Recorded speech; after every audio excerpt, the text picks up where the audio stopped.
Hello guys! ఇవైతే నా hair accessories అన్నమాట. ఇవైతే డైలీ వేర్ ఏం యూజ్ చేయను. ఎప్పుడన్నా అకేషనల్‌గా రెడీ అయినప్పుడు పార్టీస్‌కి వాటికి యూజ్ చేస్తాను. ఇదైతేనేమో డైలీ వేర్ యూజ్ చేస్తాను. ఆ పైన చూపించిన క్లిప్ వచ్చేసి పని పెట్టడానికి యూజ్ చేస్తాను. ఈ 3 కూడా పని పెట్టడానికి యూజ్ చేస్తాను. అండ్ ఇక్కడున్న ఈ క్లిప్స్ వచ్చేసి డిస్కో రబ్బర్ బ్యాండ్ పెట్టి ఈ ఫ్లవర్ బ్యాండ్స్‌ని పెడితే ఫో ఐ మీన్ జడ కదలకుండా అలాగే ఉంటది. ఆ ఫ్లవర్ కూడా మంచిగా కనిపిస్తది.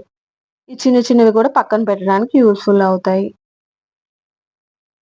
ఇంక ఈ బనానా క్లిప్పొచ్చేసి మనం ఏ కట్ చేయించుకున్నా గానీ ఫెదర్ లేయర్స్ అనేది చూపిస్తది. ఇవేమో పెద్ద బనానా క్లిప్స్ వచ్చేసేమో హై పోనీ వేయడానికి యూజ్‌ఫుల్ అవుతది. నేనైతే జనరల్‌గా ప్రిఫర్ చేయను హై పోనీ వేయడానికి. ఎప్పుడన్నా ఒకసారయితే వేస్తాను.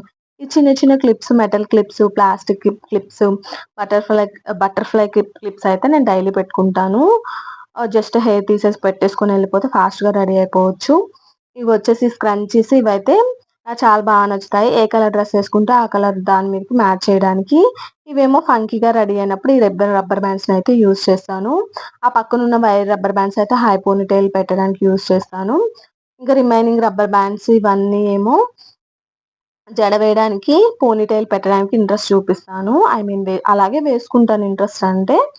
ఇంక ఈ రిమైనింగ్‌వేమో డిస్కో రబ్బర్ బ్యాండ్స్ నేను చెప్పాను గదా! అవెప్పుడూ నేను మెయింటైన్ చేస్తాను. ఎందుకంటే ఆ రబ్బర్ బ్యాండ్ పెట్టి ఇంకే క్లిప్ పెట్టినా కదలకుండా ఉండి ఆ క్లిప్‌ననేది